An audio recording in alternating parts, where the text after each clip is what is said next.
I wish I could be joined by the many people that it took to make this film happen. So, it was over 50 people from all around the world and many people in Egypt who are still struggling as we speak. So, this is meant to be a conversation, right? Yes, yeah. We thought we'd try something a little different than what you saw today. We're going to make it brief. So we'll stop when you're ready to stop. You don't have to do body language or sneak out. So we'll do that for you. And two, because there's a party that's about to start at Ma Maison for those of you who are ready to keep going, apparently. And we'll get you there. But two, we wanted to try to just really give you a chance to have some interaction very close up with a filmmaker, which doesn't happen very often, at least in these types of screenings. And we're going to actually turn it over to you and let you field the questions. And that'll spark the conversation. We'll go the direction that you want to take it. And we'll stop when you're ready to stop. But just to you, I think, Jehane, something's really important. I mentioned before that this was the most interesting film from a participant standpoint because of how complex it was.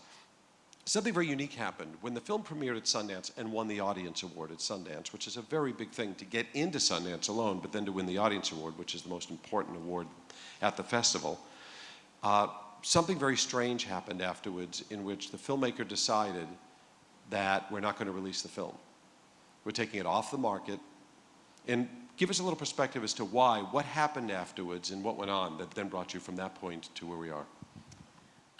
Well, first of all, there's a couple people in the audience that Nancy Stevens is here who has Whitewater Films. If she could stand up, and she took us into Los Angeles, her and Whitewater Films, basically. We were refugees, and she basically took these filmmakers in and housed us, and that's where we finished the film. And Jen Cromie, one of our producers, is in the back, and she's now in film school in London, and as I said at the beginning of the talk, Participant has been incredible and is supporting us and supporting the social action campaign, which we'd love to talk about as well, because a big part of why we make these films is not only to tell a story, but what can happen with the film after it comes out.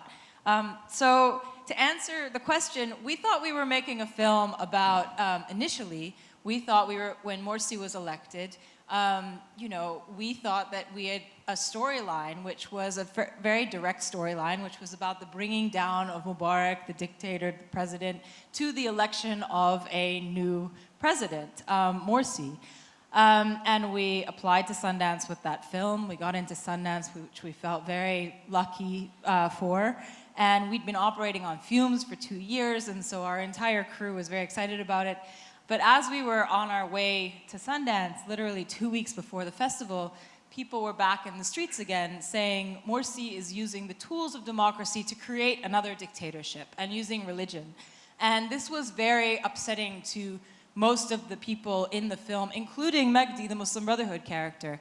And all of them were in the streets, standing in front of the palace, saying we cannot allow this to happen. And we realized that even though we had this this film with this great arc, it worked as a story, it didn't work as something that would be able to stand up and that we could stand behind in 50, 100 years from now. We needed to tell a story which was actually much deeper and much more interesting, which was about how a young group of people can hold power accountable, whether that power is Mubarak, the military, or the Muslim Brotherhood. And so we decided that we had to go back and keep filming. We showed the film at Sundance. We were completely amazed and honored that we won the Audience Award. Everybody thought, you're crazy, why are you continuing? But as Jim said, we took it off the market, we went back, we continued filming, and we got to the film which you see today, which we released at the Toronto Film Festival. And it was the ending point that the characters had come to, which was basically, how do we hold government accountable? What are we looking for? How do we hold our leadership accountable? And this is an issue that we are dealing with all over the world, including in the West, in the US with Obama. It went from yes, we can to yes, he can to what's happening. So, I think that that's an issue that we deal with around the world. And when we talk about commitment, just during that time, Jehane ended up having her parents mortgage their house. It wasn't just, oh great, somebody will write a check and here we go. And they were back in the market with a film that was unfinished and people were moving away from because they thought it was damaged goods. Yet they turned around and took the harder road and ended up then obviously coming full circle around and having something so spectacular, nominated for an Academy Award and the impact. One other question I have, then we're going to turn it over to all of you, is the reception in Egypt. I think talk a little bit about how the film found its way into Egypt and what its personal impact on you and Kareem and others who are involved in the film for taking the risk to make this film and tell this story. Well, during the Oscar campaign, I think we were in a bit of a schizophrenic mode, because on the one side, we were getting all of this incredible press about the film and allowing us to talk about what was happening in Egypt. At the same time, as many of you who have followed the news knows, we're going through a very, very difficult time in Egypt. There were many friends of ours that were being arrested. Magdi was arrested. Ahmed was sort of laying low during this time. And so we were continually talking to human rights lawyers at the time, wondering whether we could go back and show the film. We submitted it to censorship, to the censorship department, which is what you need. You need to get permission from censorship in Egypt in order to show it in theaters widely across Egypt. And this was a struggle. I mean, we could have just put it up online, but this was a struggle that we felt like we had to go through, because we felt that if the censorship approved of the film, and we were in a unique position because we got Oscar nominated, so it was on the front page of it was the first Egyptian Oscar nominated film, so we were on the front page of every newspaper in Egypt. So we were in this unique position where people knew about it and the press was talking about it, and so we could go to the censorship and say, you can't not allow for the Egyptian public to not see the film when the rest of the world is seeing the film. We are actually still going through that process, but when the film was nominated, and this shows the sort of difference between the generation divide of a sort of old guard that still feels like we can have censorship, and a young population where something like 70% under the age of 35 who is not waiting for censorship to happen. And basically what happened was one, very smart young revolutionary ripped it offline, copied it, and initially we tried to control it because some of the copies were terrible, some of them were half cut in the middle, and so we tried to release the real, initially we tried to stop it, but there was no stopping it. People were holding screenings in coffee shops downtown. It was spreading to villages that I'd never even heard of. I mean, it was amazing, actually. And we started to look at this and say, this is exactly what we want for a film like this, is to provoke the discussion that needs to be had. If we're going to move forward as a country, we need to look and hold a mirror to ourselves and what's happened over the last 3 years. And it's a very difficult process because, we just, in the States, the 12 Years a Slave came out, but this is 125 years after slavery. We're releasing this film, holding a mirror to ourselves as the debate is still going on as to what's the narrative. And so, that's a very difficult time to release a film like this. How many people downloaded it? Oh, we estimate it. I mean, you don't really know, but we estimate just because of the amount, the websites and the BitTorrent sites, that we estimate it to be about 2.5 to 3 million people. And so many people watched it in groups.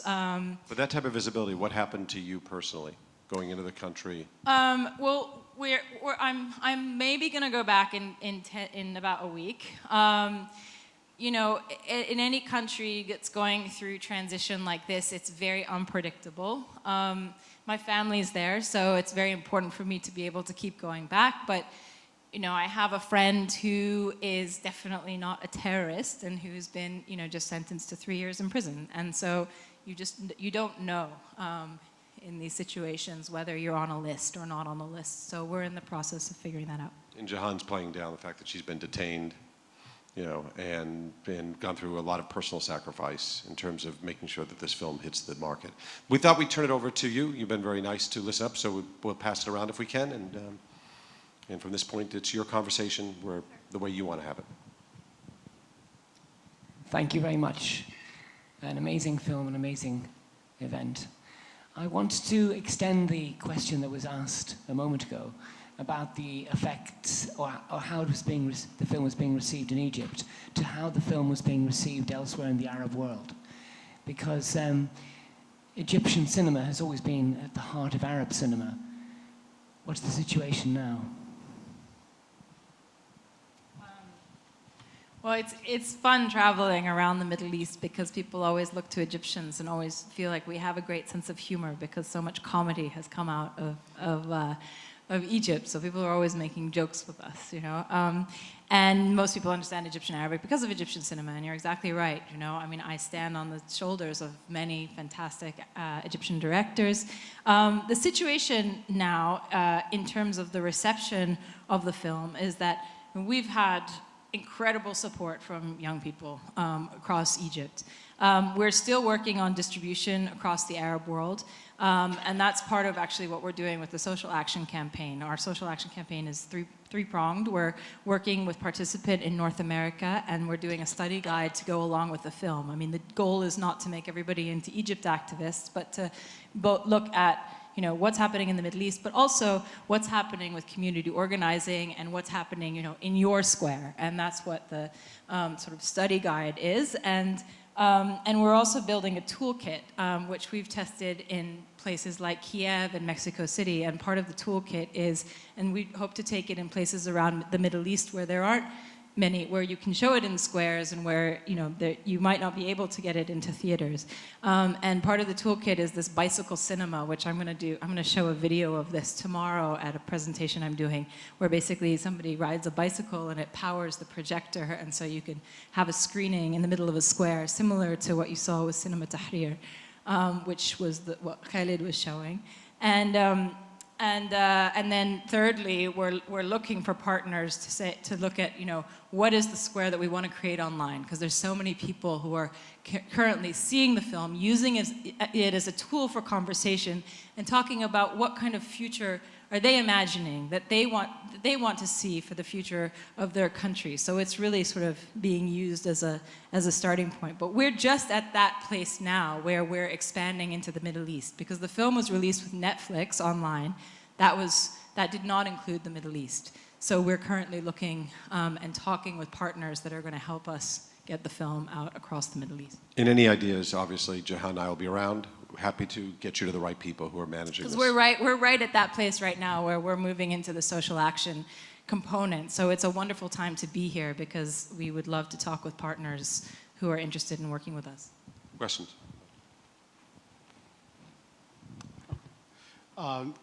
Fabulous film, spectacular. Particularly Magdi, I thought he was really the conscious of the film in terms of just the difficulties that people face in these types of situations. Thank you. 1981,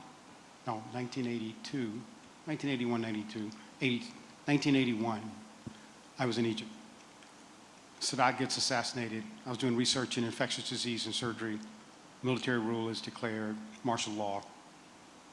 Fast forward, 2010, 2011, my daughter is in Egypt as a Rockefeller Scholar through 2010 through 2011 in Tahrir Square, living in Zamalek like I did. What has changed? My point is, Morsi, gets taken down. The, military ruler accedes to the will of the people. He's going to run, of course, for president.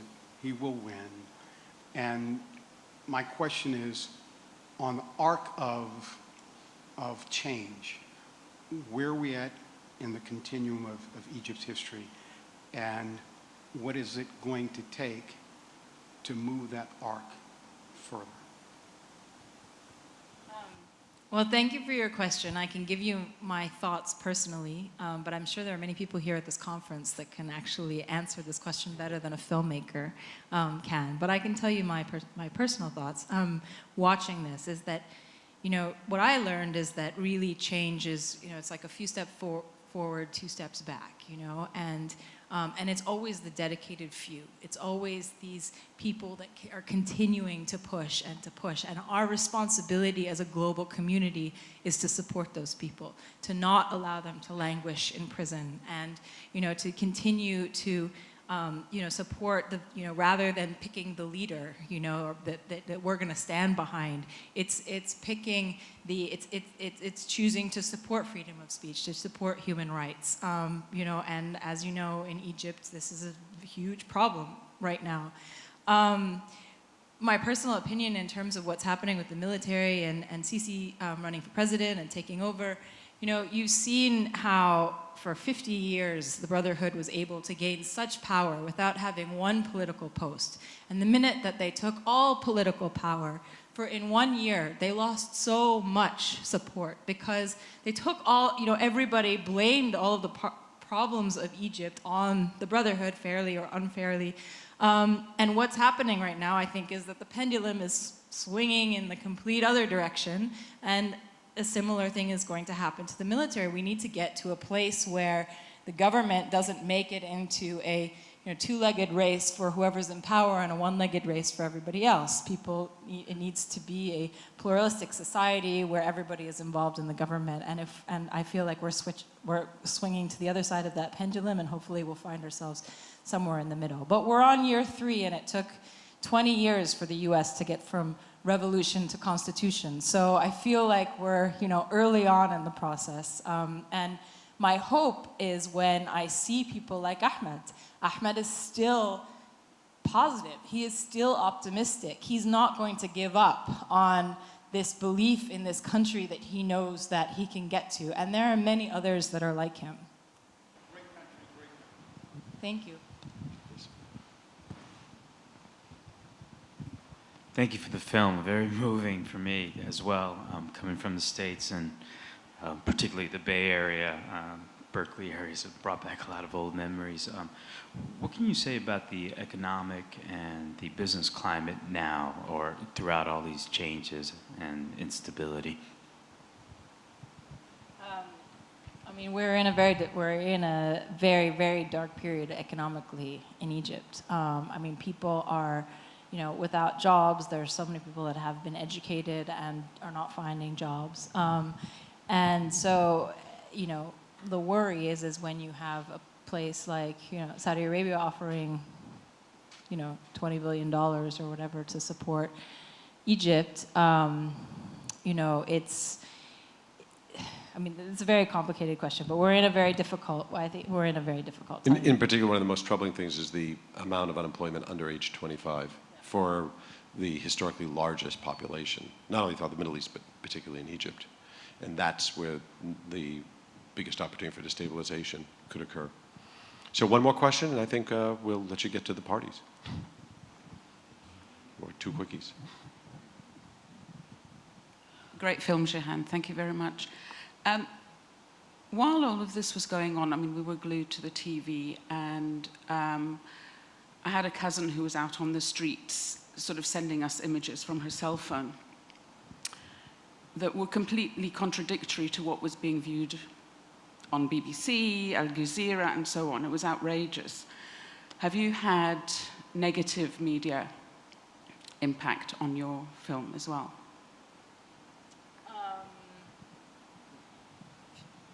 One of the incredible, experiences of watching the past 3 years was watching what young people could do with cell phone cameras and holding people accountable. I grew up in Egypt with state television, so when Jazeera came in, that was kind of a whole new thing. But we still have huge issues with censorship in Egypt. And what was happening online was basically Twitter and YouTube became news channels of their own, and that's what people were checking to really understand what was going on at the time. In terms of the film, in Egypt, it's been, you sort of have as I said, a younger population who have been incredibly supportive, and you just look online at the likes on the video, and it's overwhelmingly positive. Of course, you're getting this, we are in a time in Egypt that is very similar to sort of post-September 11th, in the United States, where it's, those are the terrorists, and you're either with us or you're against us, and so there's very much this sort of, we need to be supportive of our military because that's the only thing that's going to bring stability, and so why are you showing a film right now which is critical of what's happened over the last 3 years? So that is the sort of negative response from, I would say, more mainstream papers. International media, it's very interesting. It sort of depends on whether it's the sort of cultural arts papers, the critics have been overwhelmingly positive of it as a film. We've had a couple of sort of Washington, D.C. Political pundits who have, I'm thinking about two people who have basically said, this film does not represent the views of the Brotherhood accurately. It doesn't, and so when you look at a film as a piece of, there's no way that a film in an hour and a half can represent the views of 80 million people. And it didn't pretend and didn't want to represent the views of the military, the head of the military or the head of the Brotherhood. It wanted to represent the views of 3 average Egyptians who were conflicted some of the time felt they were on one side, some of the time felt that they were on the other side, but what did it mean to be a human being going through this? So that's sort of the critique that we've had. Flying through that, just in terms of having been on the streets yourself for months at a time with the filming and knowing what's on the cutting room floor, is what was depicted, was it more graphic or than what you put up on screen, given what you were trying to present to an audience and not want to push too far where they back away? Or was that, and would you consider that an accurate depiction of the amount of violence and fear that exists? I think that when you're editing a film, there's a lot of power there, right? Because it's, thousands of hours of footage and you're choosing 100 minutes of it. And so you really have to figure out what's your judgment. And my judgment when I make films is that I'm very loyal to the characters that I've followed. So I sit down with a film, and before anybody else has seen it, when I come to a cut that I feel represents what I saw, and is not, overly graphic or, but has to represent what people are seeing in order to give people the feeling of what it meant to be on the street and to see this in front of you. And I sit with Ahmed, and I sit with Magdi, and I sit with Khalid, and I sit with Rajia, and say, does this feel like it represents a glimpse of your experience? And if it accurately represents what they felt at the time, I feel like I've done my job. So just to finish, can you just quickly just tell us where the characters from the film, where they are now? Ahmed's become a filmmaker. He learned how to use the camera during the process of making this. He called me the other day and he said, don't hate me, but I'm working on a reality television show, but I just have to pay the bills,